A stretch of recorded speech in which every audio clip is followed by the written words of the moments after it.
હર હર મહાદેવ ને જય શ્રી રામ બધાને સ્વાગત છે ફરીવાર આપ સૌનું મારા નવા વ્લોગમાં। નવો દિવસ ઉગ્યો છે નવી આશાઓ સાથે। તો ચાલો જોઈએ આપણે વાડીમાં શું કામ છે। પંપ લઈ અને આપણે આવી ગયા મરચીમાં દવા છાંટવા। મરચીમાં ઈળું આવી છે આપણે થોડીક વરસાદના કારણે, એટલે દવા છાંટવી પડે। દવા પૂરી કરી અને આપણે આવી ગયા મકાઈ સોંપવા। વરસાદના કારણે ટોરાણ થઈ ગયું હતું વાડીમાં, એટલે દાંતડીથી લીટા કરી અને આપણે આવી રીતે મકાઈ વેરી અને સોંપી દીધી। જેટલા પણ મને લાઇક કરે છે, કોમેન્ટ કરે છે અને ફોલો કરે છે, એ બધાને જણાવું કે મકાઈ થાય એટલે આપણી વાડીમાં પગી જજો મકાઈ ખાવા। હજુ તો આટલું કામ કર્યું ત્યાં તો વરસાદે બોલાવી દીધી બાકા ઝીકી। અત્ર તત્ર ને સર્વત્ર જળ બંબાકાર। વાડીમાં તમામ જગ્યાએ પાણી પાણી કરી નાખ્યા।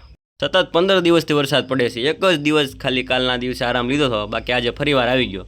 અને જુઓ તમે મિત્રો, ખેડૂતોના પાકને કેટલું વ્યાપક પ્રમાણમાં નુકસાન પહોંચે છે। જુઓ, જે પાક તૈયાર થઈ ગયો છે માત્ર ને માર્કેટિંગ યાર્ડમાં વેચવા માટે લઈ જવાનો હતો, ત્યાં તો વરસાદે નાબૂદ કરી નાખ્યો।